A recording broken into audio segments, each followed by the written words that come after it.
Hello viewers, welcome back to aroma foodie. ఈరోజు మన special recipe వచ్చేసి జోధ్పూర్ ఫేమస్ మిర్చి వడ. మిర్చి వడ యాక్చువల్లీ జోధ్పూర్లో స్ట్రీట్ ఫుడ్గా దొరుకుతుంది. ఇది చాలా ఫేమస్ అక్కడ. ఇది బయట నుంచి చూడడానికి మిర్చి బజ్జీలా ఉంటుంది, కానీ ఒక్కసారి దీన్ని టేస్ట్ చేస్తే కానీ తెలియదు అందులో ఉండే ఫ్లేవర్స్ గురించి.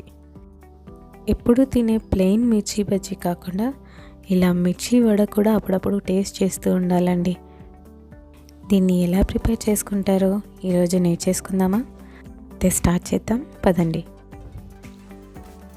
ముందుగా ఒక 2 నుంచి 3 ఆలుగడ్డలు తీసుకొని వాటిని బాగా ఉడికించుకొని తొక్క తీసి ఇలా సాఫ్ట్గా మ్యాష్ చేసి పెట్టుకోవాలి. ఇప్పుడు స్టవ్ మీద ప్యాన్ పెట్టి అందులో 1 టేబుల్ స్పూన్ వరకు ఆయిల్ వేసుకొని అందులో 1/2 టీ స్పూన్ వరకు జీరా యాడ్ చేయాలి. ఈ జీరా క్రష్ చేసి వేస్తే ఇంకా బాగుంటుంది. ఇప్పుడు ఇందులోకి 2 మిరపకాయలు చిన్న ముక్కలుగా కట్ చేసుకొని వేసుకోవాలి. వీటిని లైట్గా రోస్ట్ చేసుకోవాలి. మిర్చి లైట్గా రోస్ట్ అయిన తర్వాత అందులోకి అల్లం పేస్ట్ లేదా అల్లం తురుము వేసుకోవాలి. వెల్లుల్లి లేదు, అల్లం తురుము మాత్రమే. ఇప్పుడు ఈ అల్లం పచ్చి వాసన పోయేంత వరకు లైట్గా రోస్ట్ చేసుకోవాలి. ఈ పచ్చిమిర్చి అల్లము మీరు విడివిడిగా కాకుండా మిర్చి ఇంకా అల్లం 2 మిక్సీలో బ్లెండ్ చేసుకొని ఆ పేస్ట్ కూడా వేసుకొని రోస్ట్ చేసుకోవచ్చు. ఇప్పుడు ఇందులోకి 1/2 టీ స్పూన్ పసుపు, 1 టీ స్పూన్ ధనియా పౌడర్, 1 టీ స్పూన్ కారం పొడి వేసి అలాగే 1/2 టీ స్పూన్ వరకు గరం మసాలా వేయాలి. ఇలా వేసిన వాటిని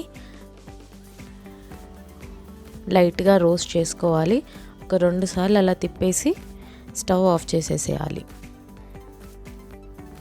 ఇప్పుడు ముందుగా మ్యాష్ చేసి పెట్టుకున్న బంగాళదుంపని తీసి ఇందులో వేసుకొని మసాలా అంతా పట్టేలాగా కలుపుకోవాలి. దీనిలోకి సరిపడంత ఉప్పు వేసి అలాగే 1 టీ స్పూన్ వరకు ఆమ్చూర్ పౌడర్ వేసుకోవాలి, అంటే dry mango powder. Amchur powder లేని వాళ్ళు ఇందులో ఒక నిమ్మరసం కూడా పిండుకోవచ్చు. కానీ ఆలుగడ్డ ఎంత గట్టిగా ఉంటే అంత ఈజీ అవుతుంది మీకు ఈ ప్రాసెస్. అండ్ ఈ మసాలా అంతా బాగా కలిసేలాగా కలిపి పెట్టుకోవాలి.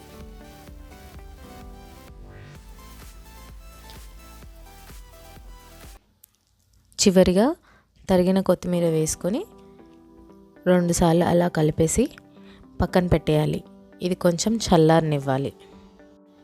ఇప్పటి వరకు మనం చేసుకున్న ప్రాసెస్ అంతా స్టఫింగ్ ప్రాసెస్. ఇప్పుడు నెక్స్ట్ ప్రాసెస్కి వెళ్దామండి. దీనికోసం పచ్చిమిరపకాయలు తీసుకోవాలి.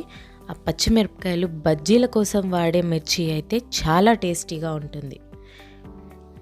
ఇప్పుడు మిర్చిని ఇలా స్ట్రైట్గా పెట్టి అది స్లిట్గా కట్ చేయాలి. కట్ చేసి అందులో ఉన్న సీడ్స్ పూర్తిగా తీసేస్తే స్టఫింగ్ నిండుగా పడుతుంది.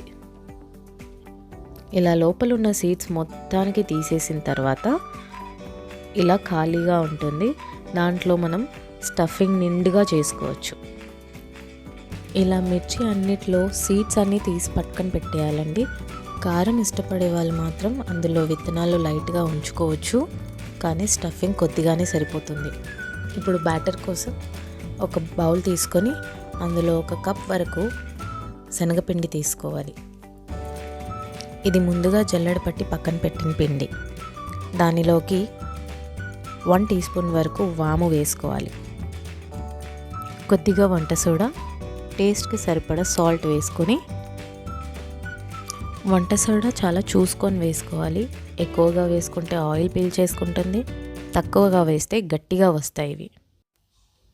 ఇప్పుడు ఈ మిశ్రమాన్ని మొత్తం కలిసేలాగా బాగా కలుపుకోవాలి. ఇలా కలుపుకున్న దాంట్లోకి కొద్దిగా వాటర్ యాడ్ చేసుకుంటూ ఎటువంటి లంప్స్ లేకుండా, అంటే ఎటువంటి ఉండలు లేకుండా మొత్తం కలిసేలాగా కలుపుకోవాలి. ఇందులోకి వాటర్ యాడ్ చేసుకొని కలుపుకునే ముందు కొద్దిగా యాడ్ చేసుకుంటూ కలుపుకోవాలి. మొత్తం ఒకేసారి వేసేస్తే ఈ బ్యాటర్ చాలా జోరుగా అవుతుంది. ఈ బ్యాటర్ కన్సిస్టెన్సీ వచ్చేసి పల్చగా ఉండకూడదు, అలా గట్టిగా ఉండకూడదు, మీడియం లెవెల్లో ఉండాలి. పిండి జోరుగా అయ్యిందంటే మిరపకాయకి బ్యాటర్ పట్టకుండా మిర్చి అలాగే కనిపిస్తూ ఉంటుంది, ఆ లేయర్ అనేది ఫామ్ అవ్వదు. ఈ పిండిని ఎంత బాగా కలుపుకుంటే ఆ కన్సిస్టెన్సీ అనేది అంత బాగా ఫామ్ అవుతుంది.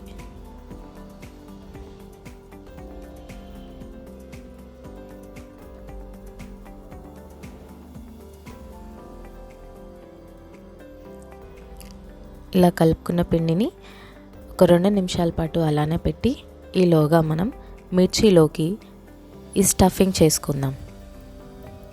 ముందుగా కట్ చేసి పెట్టుకున్న మిర్చిలోకి ఈ స్టఫింగ్ అనేది గట్టిగా యాడ్ చేస్తూ వెళ్ళాలి, ఎటువంటి గ్యాప్ లేకుండా. ఎంత నిండుగా ఉంటే అంత టేస్టీగా ఉంటుంది.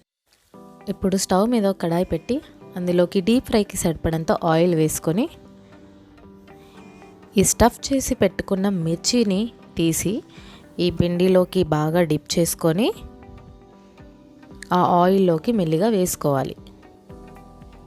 ఈ మిర్చికి పిండి అంతటా పట్టేలాగా చూసుకోండి. ఇలా తీసుకున్న దాన్ని బాగా కాగిన నూనెలో వేసి డీప్ ఫ్రై చేసుకోవాలి.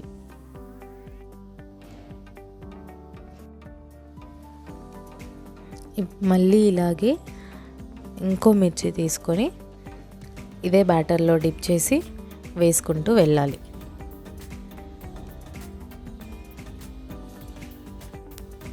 ఇది ఆల్మోస్ట్ మన ఆంధ్ర స్టైల్ బజ్జీ, కాకపోతే అందులో ఉండే స్టఫింగ్ మాత్రం జోధ్పూర్ స్పెషల్ అండి.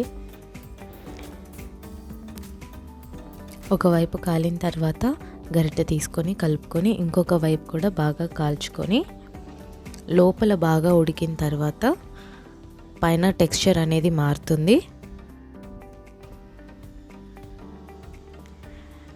ఇలా గోల్డెన్ బ్రౌన్ వచ్చిన తర్వాత తీసి ప్లేట్లోకి వేసుకొని మళ్ళీ నూనె లైట్గా కాగిన తర్వాత ఇంకొక వాయి వేసుకోవాలి.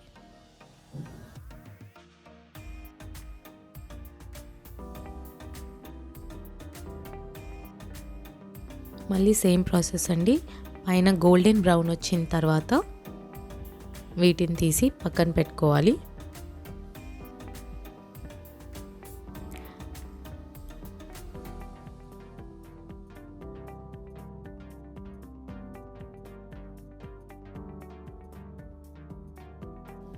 వేడి వేడిగా ఉండే జోధ్పూర్ స్పెషల్ మిర్చి వడ రెడీ అండి. ఇది యాక్చువల్లీ జోధ్పూర్లో టొమాటో కెచప్తో లేదా గ్రీన్ చట్నీతో తీసుకుంటారు. ఈ మిర్చి వడ కట్ చేసి చూస్తే లోపల ఇలా స్టఫింగ్ నిండుగా వచ్చి చాలా బాగుందండి చూడటానికి. ఇలా ఆలు స్టఫ్ చేసి పెడితే పిల్లలు కూడా కారం అనే భయం లేకుండా మొత్తం తినేస్తారు. ఐ థింక్ మీకు ఈ రెసిపీ నచ్చిందనే అనుకుంటున్నాను. Please do like, share and subscribe to my channel Aroma Foodies. Bye.